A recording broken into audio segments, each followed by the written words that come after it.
My son left me with my 2 grandkids. 9 years later he accused me of kidnapping. As the sheriff drove away with her grandchildren's tear-stained faces pressed against the back window, Clara noticed something that made her blood run cold. Richard's expensive wedding ring caught the light, and she realized this wasn't about love for his children. This was about something much more dangerous. Have you ever been blindsided by someone you trusted completely? Hi viewers, kindly tell us where you're watching from and what time it is. Warm welcome to the family, enjoy the story.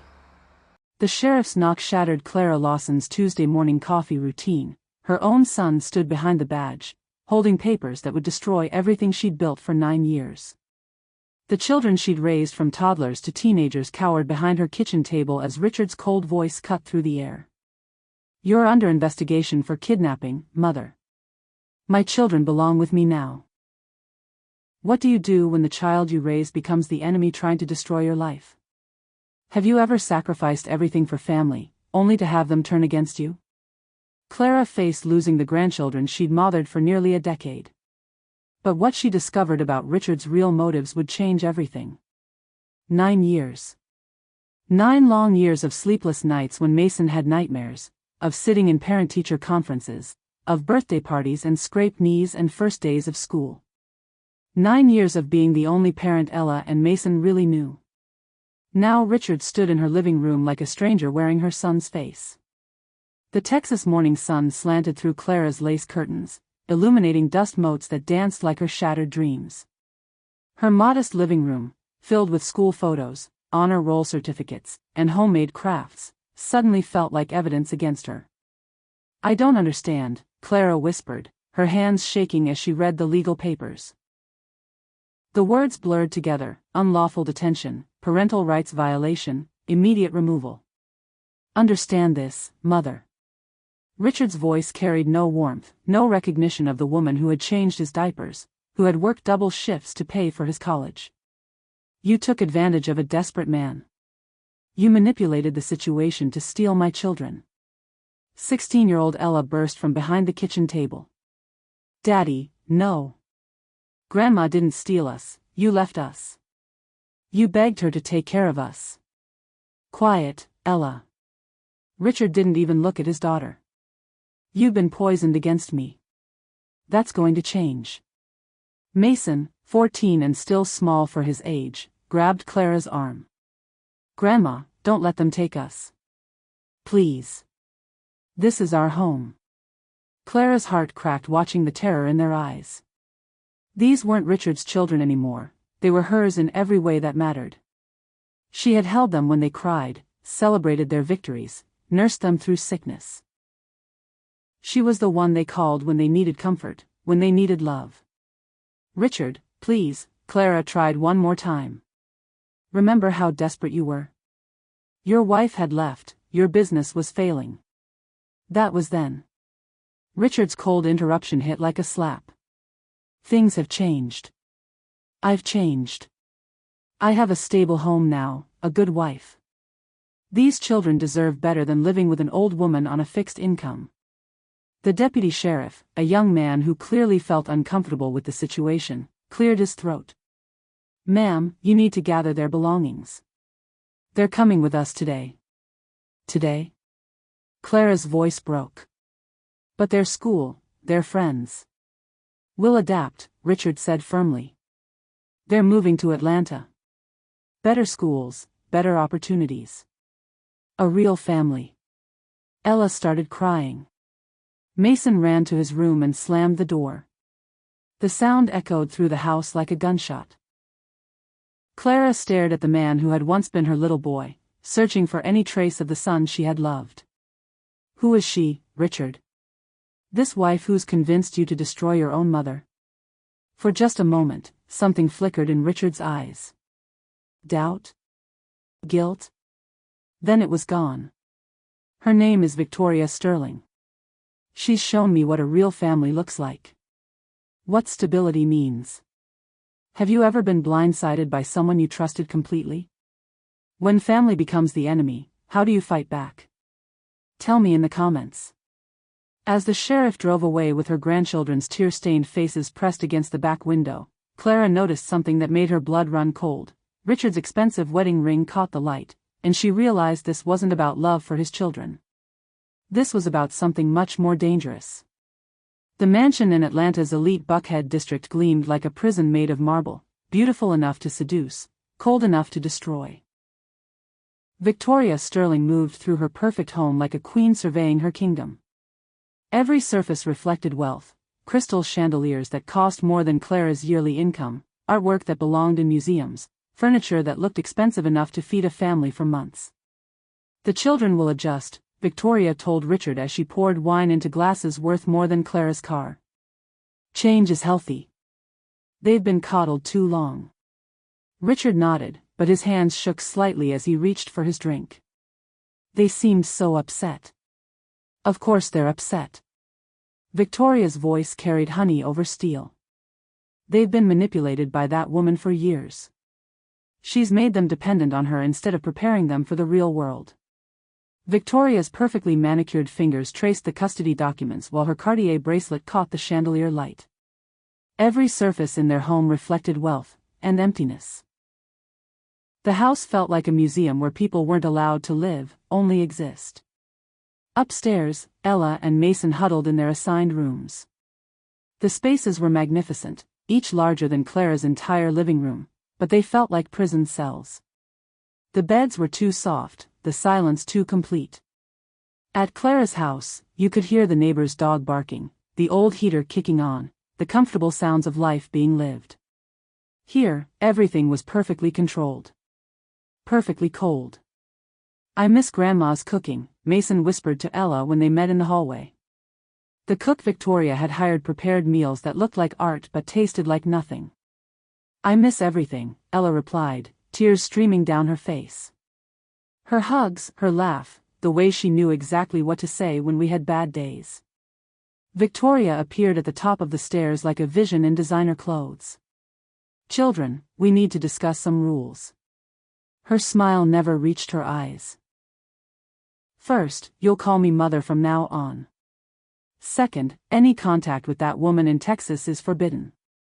She's not family anymore. She raised us." Ella's voice cracked with emotion. "She was temporary help," Victoria corrected smoothly. "Now you have a real mother. One who can provide properly for you." The seductive manipulation was masterful. Victoria knew exactly how to make Richard feel like a hero for rescuing his children from poverty, how to make him believe that love and money were the same thing. She moved around him like a dancer, touching his arm when she wanted agreement, leaning against him when she needed support. But Clara's memory of her own passionate marriage now felt weaponized against her. Victoria was everything Clara had never been: young, beautiful, wealthy, sophisticated. Everything a successful man was supposed to want. Have you ever watched someone you love fall under another person's control? When money and manipulation combine, who really pays the price? Share your thoughts below. "The children need stability," Victoria purred, her southern accent thick as honey over poison. Not some old woman clinging to a past that was never really hers.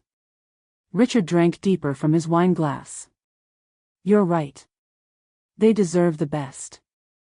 They deserve parents who can give them everything," Victoria agreed, her hand sliding up his chest.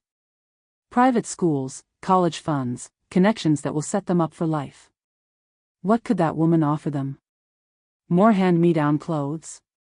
More nights wondering if there's enough money for groceries?" The manipulation was so smooth, so perfectly executed, that Richard never saw the trap closing around him. Around all of them. When Clara's lawyer called with devastating news about the trust fund, she realized Victoria hadn't just stolen her son, she'd planned the perfect crime, and the children were just collateral damage in a game worth millions.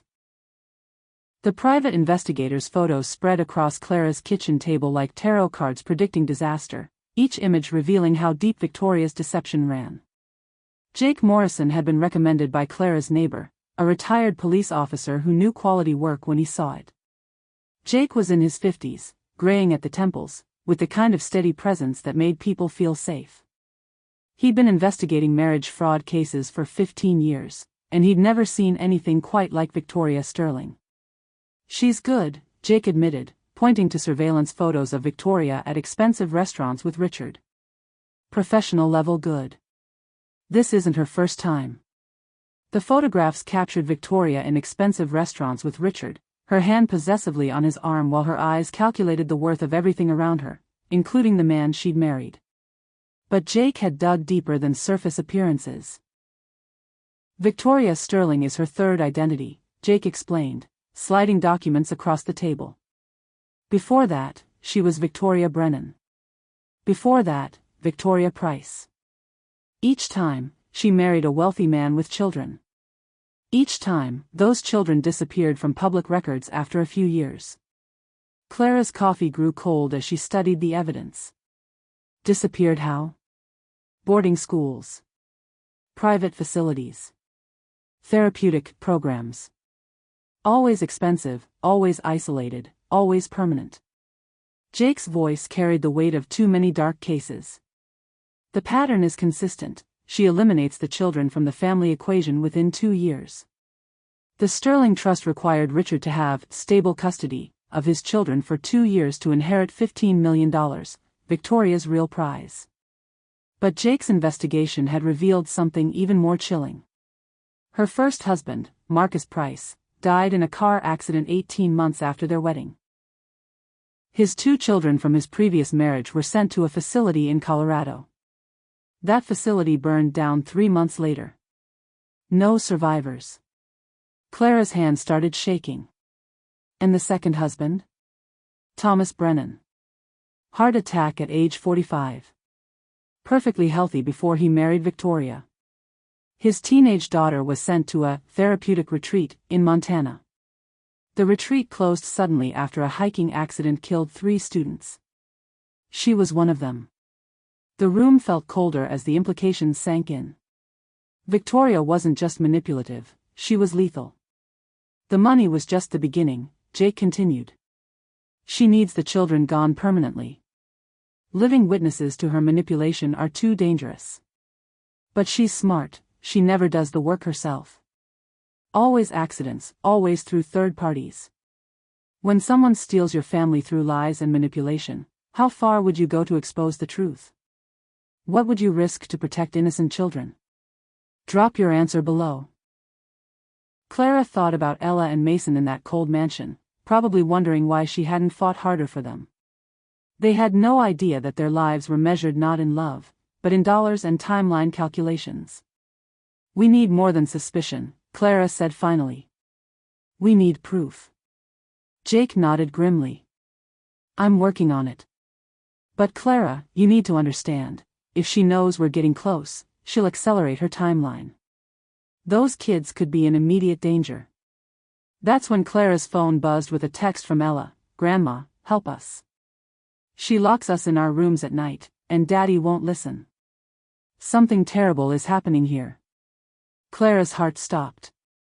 She showed Jake the message, watching his expression darken. We're out of time, he said simply. Whatever we're going to do, it has to be now. As Clara studied the evidence scattered across her kitchen table, the same table where she'd helped Ella with algebra homework, where Mason had eaten countless bowls of cereal, she realized she wasn't just fighting for custody anymore. She was fighting for their lives. The grandmother who had once worried about being too old, too poor, too simple, suddenly understood that sometimes the fiercest warriors come in the most unexpected packages. The scratches on Mason's arms weren't from sports, they were from desperate attempts to escape a home that had become their nightmare. Clara met her grandchildren at the abandoned playground where she'd taught them to ride bikes years ago. The rusted swings creaked in the Georgia wind like broken promises. Ella had called from a friend's phone, begging for a secret meeting before Victoria's surveillance caught up with them. They met in the abandoned park where Clara had taught them to ride bikes, the rusty swings creaking like broken promises in the Georgia wind. Ella's eyes held shadows no 16-year-old should carry. "Grandma, we have to be quick," Ella whispered, constantly looking over her shoulder. "Victoria tracks our phones. She knows everywhere we go." Mason threw himself into Clara's arms with the desperate hunger of a child starved for real love. At 14, he was too old to cry in public, but the tears came anyway. Tell me everything, Clara said, holding him tight while memorizing the feel of his embrace. Who knew when she'd get another chance? She makes us call her mother, Ella began, her voice hollow. If we refuse, we don't get dinner. If we mention you, we get locked in our rooms. The doors lock from the outside now, Mason added quietly. She had them changed. She says it's for our adjustment period. Clara's protective fury blazed hotter than she'd known possible. What else? She gives Daddy pills, Ella continued. Says they're for stress. But he's different now, like he's not really there. When we try to talk to him about coming home, he just stares at us like he doesn't understand the words. The pieces clicked into place for Clara. Victoria wasn't just manipulating Richard emotionally, she was controlling him chemically. There's more, Mason said, rolling up his sleeves to show the scratches Jake had noticed. The windows in our rooms have bars now. She says it's for security, but... He trailed off, unable to finish. But they're to keep you in, not keep others out, Clara finished grimly. Ella nodded. We heard her talking to someone on the phone last week. She said the problem would be solved soon, and that Daddy would inherit everything he deserved. When children are trapped in dangerous situations, how do we give them a voice? What would you do if the system failed the most vulnerable? Share your story. Victoria makes us pretend we're happy, Ella whispered, her voice breaking. She told Daddy if we don't cooperate, she'll make sure we never see you again, and that you'll go to prison. Clara pulled both children closer, her mind racing. Jake had been right, Victoria was accelerating her timeline. Listen to me, Clara said urgently. I need you to be braver than you've ever been. Can you do that? Both children nodded. Don't eat or drink anything Victoria gives you directly. Only eat food the staff prepares when she's not watching. Keep your phones charged and hidden. And remember, no matter what happens, no matter what anyone tells you, I am fighting for you every single day. We know, Grandma, Mason said fiercely. We've always known.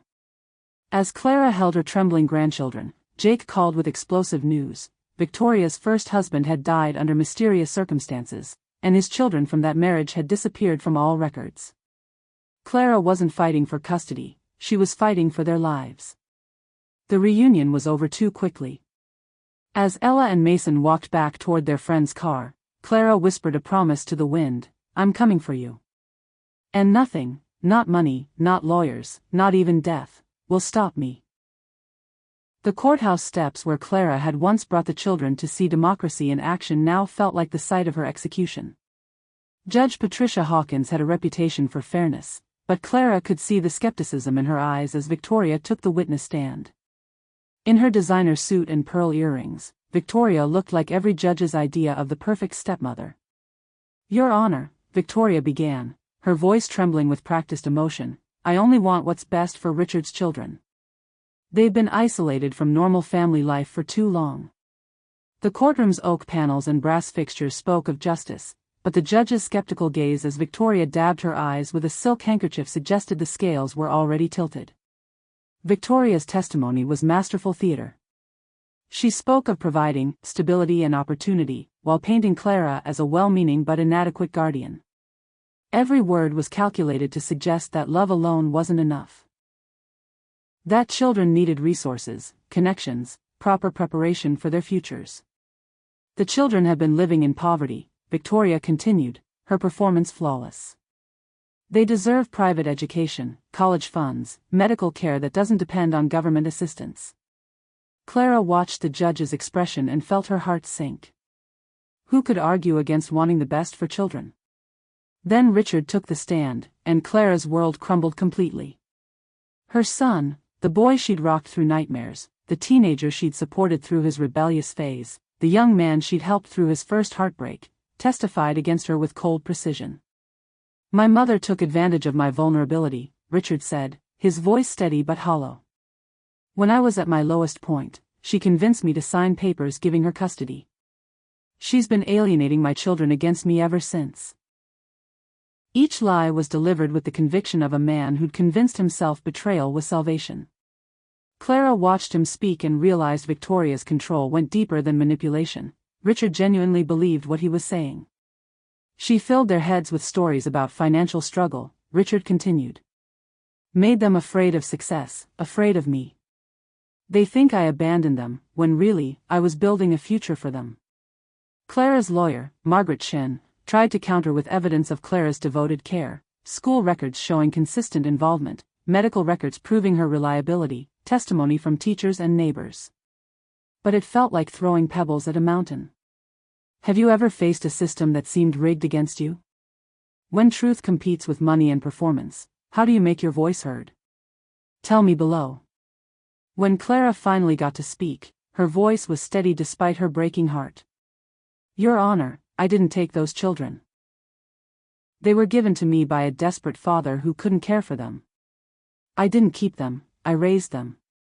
I didn't alienate them, I loved them. But Victoria's triumphant smile told Clara everything she needed to know. Money had already won this round. As the hearing ended, Clara noticed Victoria's confidence falter for just a moment when Jake slipped her a folder. Inside were photographs that would change everything, if they lived long enough to use them. The judge announced she would render her decision within a week. As the courtroom emptied, Clara caught Richard's arm. Look at me, son, she pleaded. Really look at me. When did I become the enemy? For just a second, the pills Victoria had been giving him seemed to clear from his system. Mom, he whispered, confusion flickering in his eyes.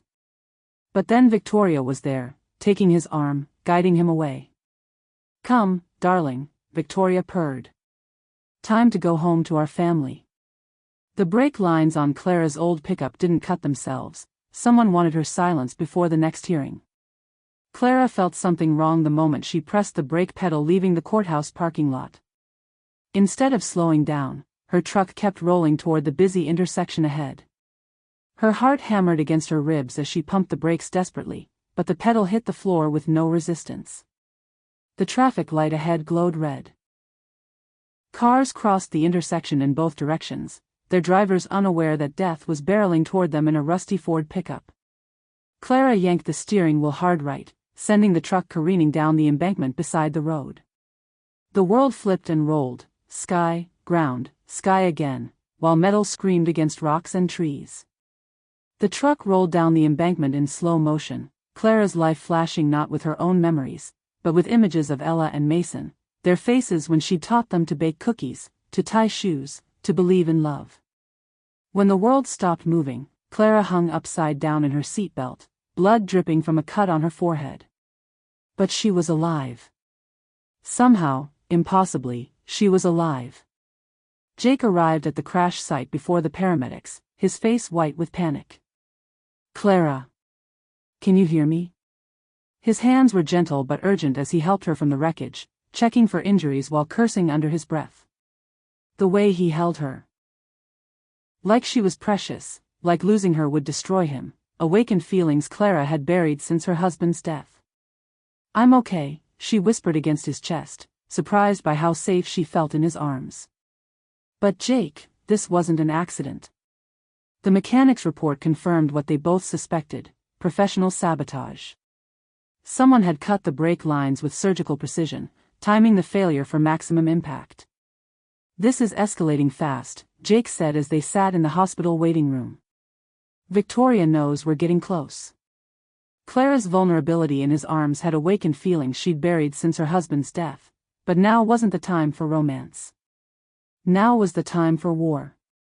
We need to move faster, Clara said, ignoring the doctor's advice to rest. If she's willing to kill me, what do you think she'll do to Ella and Mason? Jake's investigation had uncovered the most damning evidence yet. Victoria had used the same hitman who'd killed her first husband.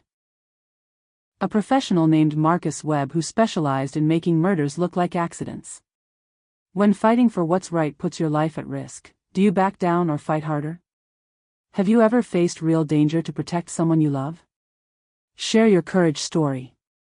Webb's expensive, Jake explained, showing Clara the financial records he'd obtained.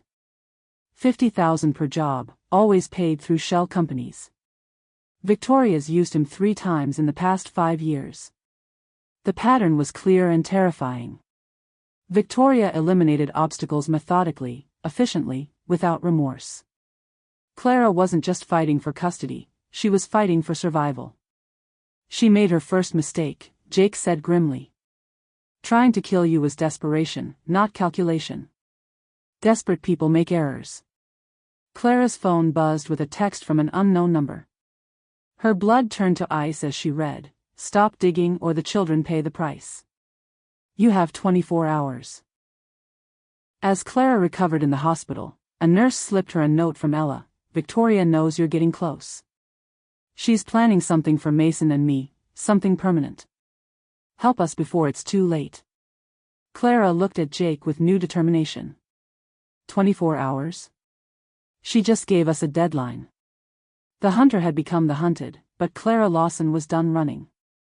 Sometimes salvation comes from the most unexpected source. Richard's ex-wife Sarah emerged from hiding with secrets that could destroy Victoria's carefully constructed lies. The woman who walked into the diner looked nothing like the confident businesswoman Clara remembered from Richard's first marriage. Sarah Martinez had been in hiding for 3 years, ever since Victoria's threats forced her to disappear from her own life. "I should have warned you," Sarah said, her hands shaking as she stirred coffee she wouldn't drink. "But I was scared. Victoria made it clear that speaking out would cost me everything, including my life." The diner's neon sign flickered open 24 hours, like a beacon for the desperate. Inside, 3 women who'd been enemies now plotted together, their coffee growing cold as the stakes grew deadly. Sarah's story painted a picture of Victoria's methods that chilled Clara to the bone. "She doesn't just destroy families," Sarah explained. "She studies them first. Finds their weaknesses, their pressure points, their secrets." Jake leaned forward intently. "What did she find on Richard?" "His guilt about the divorce," Sarah replied. "His fear that he was a failure as a father. Victoria convinced him that taking the children from you was actually saving them from poverty and neglect." Clara's awakening power through crisis had been building, but hearing Sarah's confirmation of Richard's manipulation sparked something new, not just maternal protection, but the calculated fury of a woman who refused to be a victim. "She has a pattern," Sarah continued, pulling out a folder she'd kept hidden for years. "Rich men with children from previous relationships. She marries them, eliminates the children, inherits the money, then moves on." The photographs Sarah showed them documented Victoria's previous identities, her past victims, her calculated progression from one wealthy family to the next. Each marriage lasted exactly long enough to secure maximum financial benefit. "Victoria doesn't want the children," Sarah revealed, her voice breaking. "She wants them gone, permanently. The trust money comes regardless, but living witnesses to her crimes are too dangerous. When your children's lives are at stake, can you work with someone who once hurt you? What alliances have you formed in desperate times? Tell me about unlikely partnerships." Clara studied the woman who had once been her rival for Richard's attention and saw not an enemy, but another mother fighting for children's lives. "Why come forward now?" "Because I had a daughter with Richard before we divorced," Sarah whispered. "Victoria made her disappear 6 months after their wedding. Told Richard she'd run away, joined a cult, couldn't be found. But I know better." The revelation hit Clara like a physical blow. Richard had another child, a daughter who'd been erased from existence so completely that even Clara hadn't known she existed. Her name was Isabella. She was 15. Sarah's tears fell onto the photographs. She wanted to be a veterinarian. She loved horses and chocolate chip cookies and terrible pop music. Jake's expression hardened. "Where is she now?" "Dead," Sarah said simply. "I found the records. Overdose at a therapeutic retreat in Montana. The same retreat where Victoria's second husband's daughter died." The alliance between 3 women who'd been strangers was forged in that moment, united by Victoria's calculated destruction of innocent lives. As they planned their counterattack, Clara's phone rang. Richard's voice, broken and terrified. "Mother, I've made a terrible mistake. Victoria has Ella and Mason, and she's not planning to give them back. Not to anyone. Ever. The son who'd betrayed his mother was finally ready to fight the monster he'd married. Richard stood in Clara's doorway like a ghost returning from the grave, beaten, desperate, and finally ready to face the monster he'd married. The expensive suit that had once made him look successful now hung on him like a costume from a play he no longer wanted to perform in. His eyes, once cold with accusation, now burned with the desperate love of a father who'd almost lost everything. She drugged me, Richard said, collapsing into Clara's kitchen chair like a man who'd been running for miles. 4 months, maybe longer. Pills for anxiety, she said. Pills for depression. Pills to help me sleep. I wasn't thinking clearly about anything. Clara wanted to rage at him, to demand answers for the betrayal that had nearly cost her everything. But looking at her broken son, she saw not the enemy who'd accused her of kidnapping, but the confused man who'd been as much Victoria's victim as anyone. The pills made everything foggy, Richard continued, his hands shaking. I knew something was wrong, but I couldn't think straight enough to figure out what. When I tried to stop taking them, she convinced me I was having a breakdown. Jake sat across from them, taking notes while studying Richard's face for signs of deception. What changed? What made you realize the truth? Richard's complex feelings about his return were written across his haggard face: shame, terror, and a growing determination to make things right. I found Isabella's room. Clara's heart stopped. Isabella? My daughter with Sarah. Victoria told me she'd run away, that she didn't want contact with me anymore. But yesterday, cleaning out the attic, I found a room full of her things. Her clothes, her diary, her stuffed animals. Everything Victoria claimed Isabella had taken with her. The emotional reconciliation Clara had dreamed of felt complicated by the years of betrayal, but Richard's confession of his mistakes gave her hope they could rebuild their bond through shared purpose. I read her diary, Richard whispered, tears streaming down his face. She was terrified of Victoria. She tried to tell me, but I was so drugged, so convinced Victoria was helping us, that I didn't listen.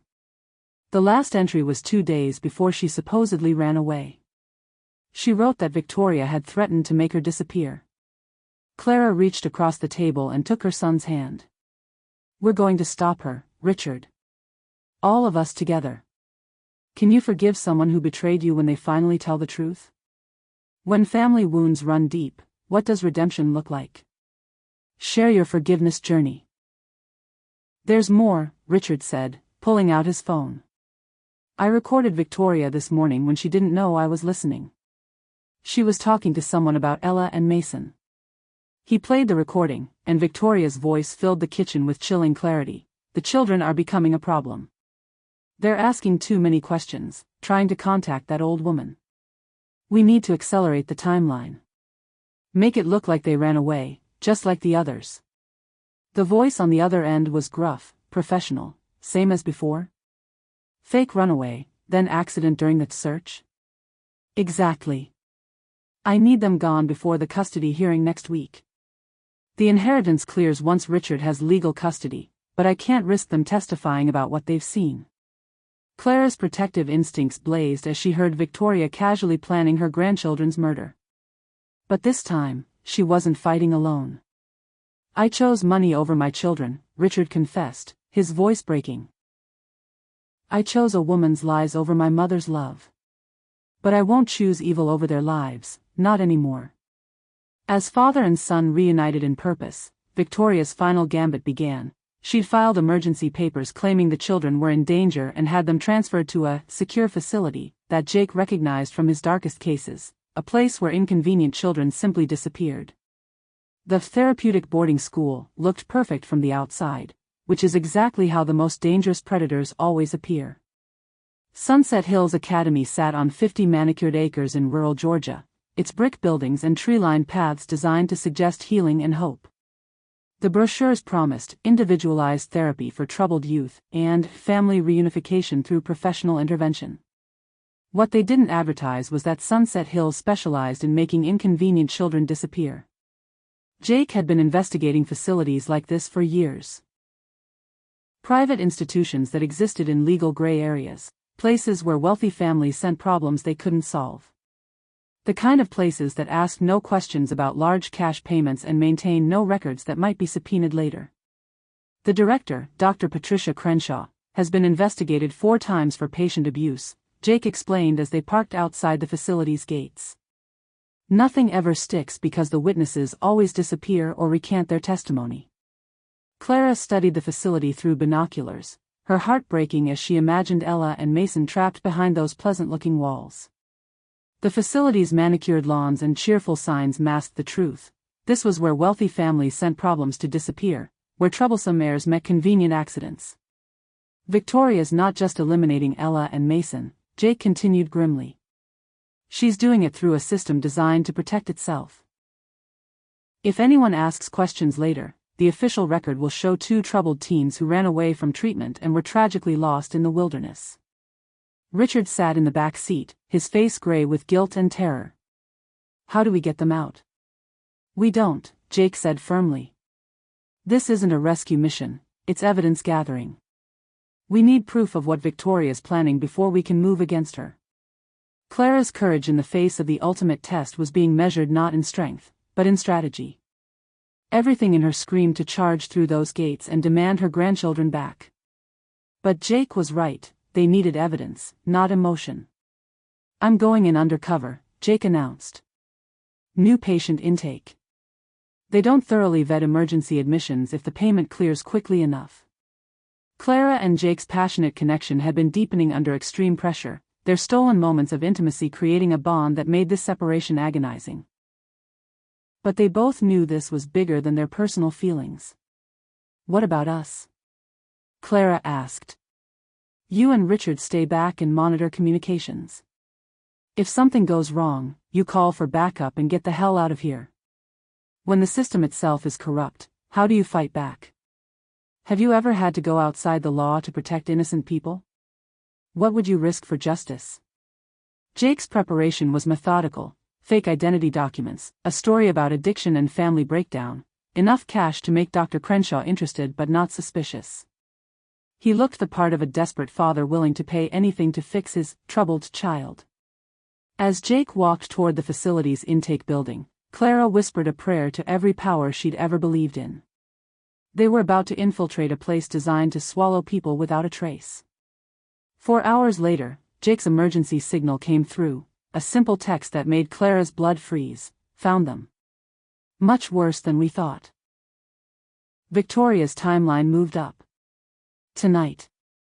Ella's coded message had gotten through the facility's communication blackout, spelling out Victoria's new plan in desperate shorthand. They had hours, not days, before that accident that would eliminate both children and clear Victoria's path to millions. As Clara prepared for the most dangerous night of her life, she realized this wasn't just about custody anymore, it was about survival, and Victoria had already proved she'd kill anyone who stood between her and the money. Clara had spent 70 years being polite, proper, and patient, but watching her grandchildren in danger released a warrior she never knew existed. The plan was desperate and dangerous. While Jake created a distraction inside the facility, Clara and Richard would extract Ella and Mason during the shift change at midnight. Sarah would be waiting with transportation and the evidence they'd gathered, enough to destroy Victoria's carefully constructed lies. But plans never survive contact with the enemy. Victoria arrived at Sunset Hills 3 hours ahead of schedule, her black Mercedes cutting through the night like a blade. She hadn't come to check on the children. She'd come to personally oversee their elimination. Change of plans, Jake's voice crackled through Clara's earpiece. Victoria's here with Dr. Crenshaw and 2 men I don't recognize. They're moving the kids to a different building. The facility's sterile halls echoed with Clara's determined footsteps as she walked toward a confrontation decades in the making. Her arthritis forgotten, her fear transformed into pure maternal rage. Clara's transformation into fierce protector was complete. The grandmother who'd once apologized for taking up space now moved with deadly purpose through corridors designed to intimidate. She found them in the facility's basement, a windowless room that looked more like a medical examination suite than a therapy space. Ella and Mason sat restrained in metal chairs while Victoria stood over them like a predator savoring her kill. "Grandma." Mason's cry of relief cut through Clara's heart. Victoria turned slowly, her perfect mask finally slipping to reveal the monster underneath. "You just won't give up, will you, old woman? Even when it's clear you've lost."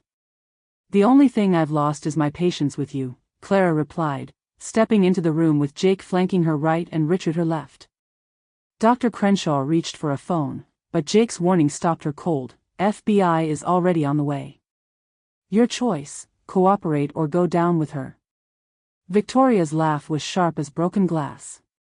"You think you've won something? These children were never going to live normal lives. Their father is weak, their grandmother is poor, their mother abandoned them. I'm putting them out of their misery. When everything you love is threatened, what part of yourself emerges? Have you ever surprised yourself with your own strength? Tell me about your warrior moment." "You may have bought judges and facilities," Clara told Victoria, standing between her and the children, "but you can't buy a grandmother's love, and you can't kill what you don't understand." The confrontation escalated when Victoria revealed she'd prepared for this moment. The therapeutic facility was more than a front, it was a death trap designed to eliminate everyone who threatened her secrets. "Dr. Crenshaw, initiate the emergency protocol," Victoria commanded. Alarms began blaring throughout the facility. Steel doors slammed shut, sealing them inside. The air circulation system kicked into overdrive, but instead of fresh air, a sweet chemical smell began filling the room. "Carbon monoxide," Jake realized, his voice tight with controlled panic. "The whole building's being flooded." Richard finally found his courage, tackling Dr. Crenshaw before she could activate additional safety measures. "How do we stop it?" "You don't," Victoria smiled coldly. "In 20 minutes, everyone in this building will be dead." Another tragic accident: desperate grandmother breaks into facility, causes gas leak, kills herself and her grandchildren in final act of selfish madness. But Clara had spent 9 years outwitting teenagers and solving problems with limited resources. Victoria had underestimated the ingenuity of someone who'd raised children on a shoestring budget. As police sirens wailed in the distance, Victoria pulled a gun from her designer purse, her mask finally completely off, revealing the killer underneath the socialite veneer. The final battle was about to begin. The gun in Victoria's manicured hands looked as natural as her jewelry, both tools she'd used to get what she wanted from desperate men. "You really thought you could outsmart me?" Victoria's voice had lost all pretense of southern charm. The accent was gone, replaced by cold calculation that chilled everyone in the room. "I've been planning exits since before you knew I existed." The facility's emergency systems continued pumping poison into the air, but Clara's mind worked with crystal clarity. She'd spent decades solving problems with whatever materials she had on hand: broken heaters fixed with coat hangers, Christmas dinners stretched to feed unexpected guests, homework crises resolved with creativity and determination. Victoria's perfect facade cracked like expensive makeup in rain, revealing the hollow predator beneath, beautiful, deadly, and completely without conscience. "Dr. Crenshaw, how long until the gas reaches lethal levels?" Victoria asked casually, as if discussing the weather. 15 minutes, the doctor replied, her voice shaking. Jake edged closer to the children, his professional training taking over. "Victoria, the FBI knows everything. Killing us won't save you now. Won't it?" Victoria's laugh was sharp as broken glass. "Poor delusional grandmother breaks into secure facility, causes gas leak, kills everyone including herself. Tragic story of mental illness and obsession. Richard inherits everything, grieves appropriately, and I comfort him through his loss. When evil wears a beautiful face, how do you recognize the danger? Have you ever encountered someone who seemed perfect but was actually dangerous? Share your warning signs." Ella struggled against her restraints. "You're crazy if you think anyone will believe that." "Sweetheart, I've made people believe much worse," Victoria replied smoothly. "Your father believed I loved him. Your grandmother believed she could win against me. Even that pathetic investigator believed he was clever enough to stop me." The gun wavered between Clara and Jake, Victoria's eyes calculating which target would cause the most psychological damage. But she'd made a crucial error. She'd underestimated the bonds between people who truly loved each other.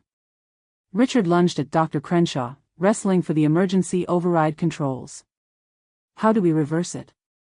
"You can't," Victoria screamed, spinning toward him. "You weak, pathetic." That's when Clara struck. 70 years of life had taught her that bullies always made the same mistake. They focused on intimidation instead of watching for counterattacks. While Victoria raged at Richard, Clara grabbed the metal chair Mason had been restrained in and swung it with every ounce of strength she possessed. The impact sent Victoria sprawling, the gun skittering across the floor. But the predator wasn't finished yet. "You think love makes you strong?" Victoria screamed, scrambling for the weapon. "Love makes you weak. I've destroyed 3 families with love." "No," Clara replied steadily, positioning herself between Victoria and the children. "You've destroyed 3 families with the absence of it." The sirens were getting closer, but 15 minutes felt like a lifetime when every breath brought them closer to death. Jake found the gun first, but Victoria had one final card to play. The override code died with Dr. Crenshaw, she gasped, blood trickling from where she'd hit the concrete floor. "Even if you kill me, you all die anyway." Clara looked around the room.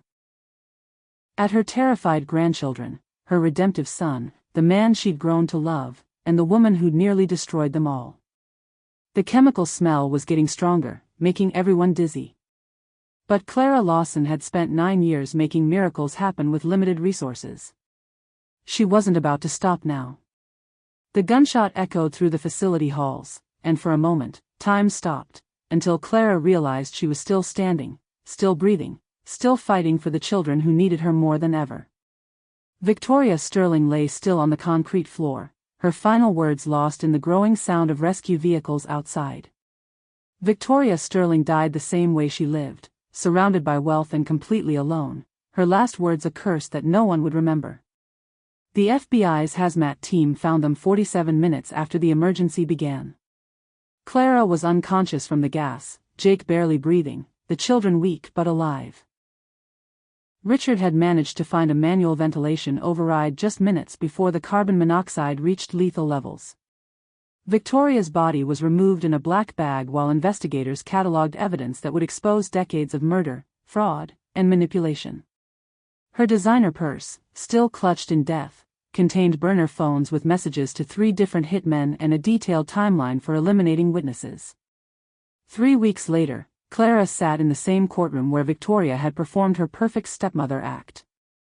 But this time, the testimony revealed a different story. The courtroom where Clara had once been accused now witnessed Victoria's crimes being exposed, each piece of evidence a testament to the grandmother's intuition and courage. Agent Patricia Morrison of the FBI Financial Crimes Division presented evidence that stunned even seasoned investigators. Victoria Sterling, real name Veronica Sloan, had been operating this marriage and murder scheme for 12 years. "We've identified 7 victims across 4 states, with total theft exceeding $43 million. Sarah took the witness stand and finally told Isabella's story, how a vibrant 15-year-old who loved horses and dreamed of becoming a veterinarian had been systematically isolated, drugged, and ultimately murdered by the woman her father had married. Isabella tried to warn Richard, Sarah testified, her voice breaking. She told him Victoria was dangerous. But Victoria had convinced him his daughter was mentally unstable, jealous of their new family. Richard's testimony was the hardest to watch. Standing before the same judge who'd heard Victoria's lies, he laid bare his own manipulation and the devastating consequences of his weakness. When justice finally comes, does it heal the wounds or just stop the bleeding? How do families recover from trauma and betrayal? Share your healing journey. "I let my grief over my failed marriage blind me to the truth," Richard admitted. "I chose money and status over my children's safety. I chose a stranger's lies over my mother's love. There's no excuse for what I did." The judge's verdict was comprehensive. Victoria's estate would be liquidated to compensate her victims' families. Richard would retain custody of Ella and Mason, but only under Clara's supervision. The children would receive therapy, and the family would be monitored by social services for 2 years. But the real justice came in smaller moments: Ella sleeping peacefully in her old bedroom at Clara's house, Mason laughing at Jake's terrible jokes over breakfast, Richard slowly earning back his children's trust through consistent action rather than grand gestures. Dr. Crenshaw received 25 years for her role in operating the facility. 3 other therapeutic schools in Victoria's network were shut down, their operators facing federal charges. Clara's first peaceful intimate moment with Jake came 2 months after the trial ended. They sat on her back porch swing, watching Ella teach Mason to change the oil in Clara's pickup truck, the same truck that had nearly become her coffin. "You saved them," Jake said, his arm around Clara's shoulders. "We all saved each other," Clara replied. "That's what real families do." As the verdict was read, Clara felt a hand slip into hers, not Jake's protective grasp, but Ella's trusting fingers, seeking comfort from the grandmother who'd never stopped fighting for her. Richard approached slowly, his face carrying the weight of everything he'd done and everything he hoped to rebuild. "Mom, I know I don't deserve forgiveness. But if you'll let me, I want to spend the rest of my life proving I remember who raised me to be a better man." Clara looked at her broken son and saw not the enemy who'd betrayed her, but the little boy who'd once run to her arms when the world felt too big and scary. Home isn't a place, it's the people who fight for you, protect you, and love you even when the world tries to tear you apart. 6 months after Victoria's death, Clara's small house in Texas overflowed with life again. The kitchen table where she'd once planned legal strategy now hosted homework help and family dinners. The living room where she'd cried in desperation now echoed with laughter and the comfortable chaos of a family learning to heal. Clara's little house in Texas looked the same, but everything had changed. The kitchen table where she'd planned legal strategy now hosted homework help. The living room where she'd cried now echoed with laughter. Ella had nightmares for the first 3 months. She'd wake up screaming Victoria's name, convinced she was still trapped in that basement room at Sunset Hills. But Clara would hold her until the shaking stopped, whispering the same words she'd used when Ella was small: "You're safe now, baby. Grandma's here."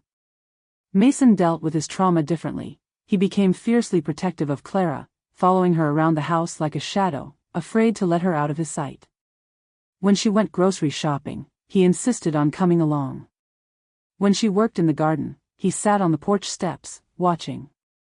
"He's scared we'll lose you again," Ella explained one evening when Mason had fallen asleep on Clara's living room floor, refusing to go to his own bed. Clara's relationship with Jake deepened through shared understanding of trauma and recovery. They'd both seen the worst humanity could offer, but they'd also witnessed the power of people fighting for each other against impossible odds. How do families heal after betrayal and trauma? What does forgiveness look like when trust has been shattered? Tell me about your family's recovery story. Richard visited every weekend, slowly rebuilding relationships that Victoria's poison had nearly destroyed. The children were cautious at first, too much damage had been done for instant forgiveness. But Richard proved his commitment through consistency, showing up even when conversations were awkward, even when Mason refused to speak to him, even when Ella's anger felt like a physical force. "I know I have to earn your trust back," Richard told his children during one particularly difficult family dinner. "I know sorry isn't enough. But I'm here, and I'm not going anywhere, and I'm going to keep trying until you believe me again." The turning point came during Mason's football game. Richard had been attending every week, sitting alone in the bleachers while Clara, Jake, and Ella cheered together. But when Mason scored the winning touchdown, he looked directly at his father and smiled, the first genuine smile Richard had seen from his son in over a year. Therapy helped, but the real healing happened in ordinary moments. Clara teaching Ella to make her famous chocolate chip cookies. Jake showing Mason how to fix the squeaky door on his bedroom. Richard surprising them all by remembering Ella's favorite pizza order without being reminded. Clara's sexual awakening continued to surprise her. At 71, she discovered that love and intimacy could be even deeper when built on shared survival and mutual respect. Jake's desire for the warrior woman she'd become matched her own growing confidence in her worth and strength. "You saved us all," Jake told Clara as they planned their future together. "No," she replied, watching her family through the kitchen window, "we saved each other, that's what real families do. The house that had once felt empty and quiet now burst with the sounds of life being fully lived. Homework arguments, teenage music, phone calls with friends, the comfortable chaos of people who belong together. As Clara tucked Ella into bed, in her house, where she belonged, the teenager asked the question that would define their future: "Grandma, will you teach me to be as brave as you?" Clara smiled, remembering herself at 16, thinking bravery was something other people possessed. "Sweetheart, you already are." At 71 years old, Clara discovered that love isn't about timing, it's about recognizing your worth and refusing to accept anything less. Jake's proposal came not with grand gestures or expensive rings, but during an ordinary Tuesday morning while Clara scrambled eggs for breakfast. He dropped to one knee beside her kitchen stove, holding a simple gold band that promised partnership, not rescue.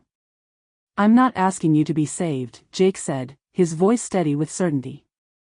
"I'm asking if you'll let me love the woman who saved herself and everyone she cared about." The engagement ring caught the Texas morning light as Clara worked in her garden, Ella beside her planting flowers that would bloom long after winter passed, symbols of hope that survived even the darkest seasons. Ella squealed with joy at the proposal, but Mason's reaction surprised everyone. The 14-year-old who'd been so protective of Clara crossed his arms and studied Jake seriously. "You know she's tougher than all of us, right?" Mason asked. Jake grinned. "That's exactly why I want to marry her." Richard's support for the engagement marked another step in his redemption journey.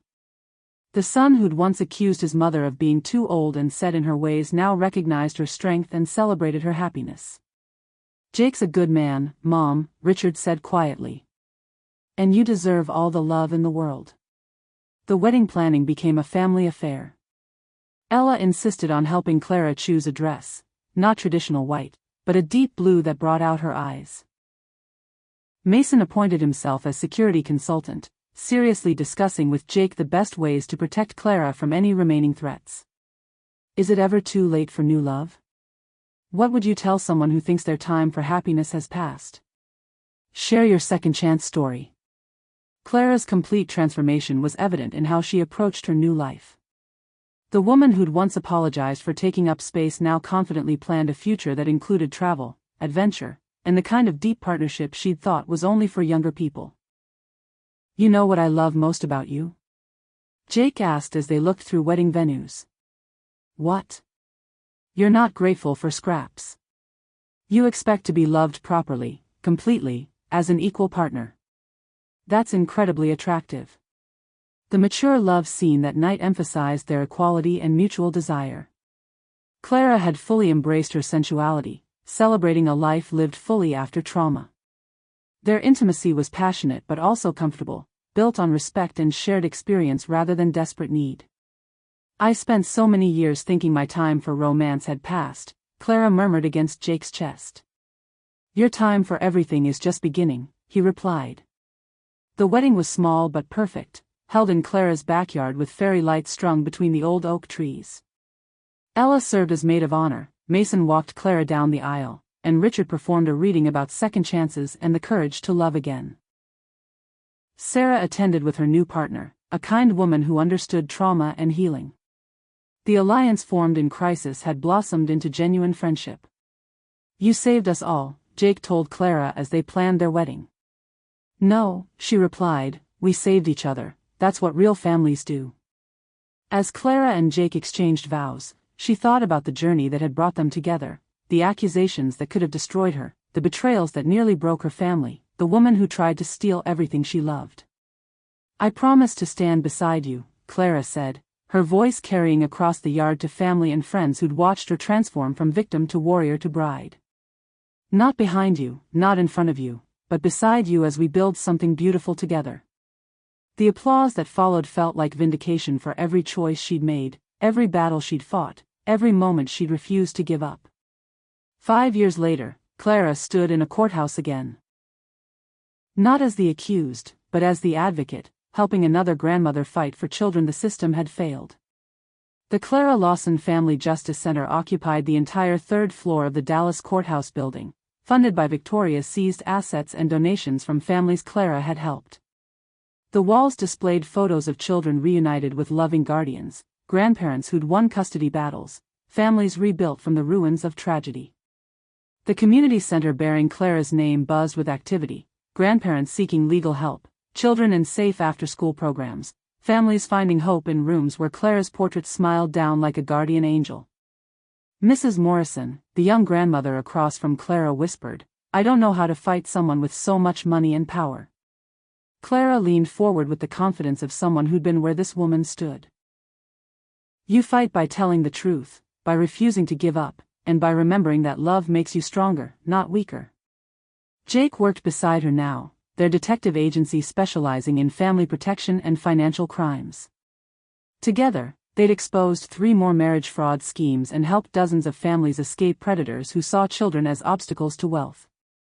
Ella, now in her senior year at law school, spent her weekends volunteering at the center. The terrified 16-year-old who'd once hidden in Clara's kitchen had grown into a fierce advocate for children's rights.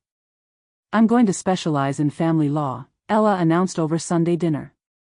"I want to be the lawyer I wish we'd had when Victoria first showed up." Mason, now a high school senior and captain of his football team, had grown tall and strong, but he still hugged Clara goodbye every morning before school. The little boy who'd been afraid to let her out of his sight had learned that love didn't require constant presence, it required constant commitment. What legacy do you want to leave? How can surviving trauma become a gift to others facing similar battles? Tell me what you'd fight for. Richard had become the father his children deserved, present, consistent, and humble enough to keep learning. His relationship with Clara had been fully restored, but it was different now, deeper. It was based on mutual respect rather than obligation, on recognition of each other's strength rather than assumptions about roles. "I still can't believe how close I came to losing everything that mattered," Richard confided to Clara during one of their weekly coffee dates. "But you didn't lose it," Clara replied. "You fought for it when it counted.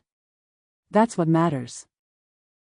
The mature, satisfying intimacy between Clara and Jake had deepened with time, their love strengthened by shared purpose and mutual admiration. At 76 and 61, they proved that passion and partnership could grow stronger with age and experience. Their latest case involved a grandfather in Arizona whose daughter-in-law was trying to eliminate him from his grandchildren's lives for inheritance purposes. The pattern was familiar, but Clara's response was swift and effective. "We've seen this before," Clara told the desperate grandfather. "And we know how to win." As Clara tucked her newest charge, a frightened 8-year-old whose grandfather was fighting for custody, into the same bed where Ella and Mason had once found safety, she whispered the words that had become her mission, "You're safe now, baby. Grandma's here, and nobody fights harder for family than someone who knows what it means to almost lose everything." The little girl looked up at Clara with huge, trusting eyes. "Are you really going to keep me safe?"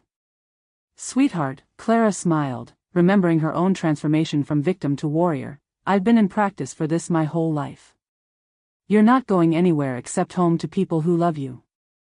If this story of courage, betrayal, and ultimate triumph moved you, hit that like button. Subscribe for more true stories about ordinary people doing extraordinary things for love. Comment below, what would you sacrifice to protect your family? And remember, it's never too late to fight for what matters, and it's never too late to discover the warrior within. You're stronger than you know, braver than you believe, and more loved than you realize. Until next time, keep fighting for family.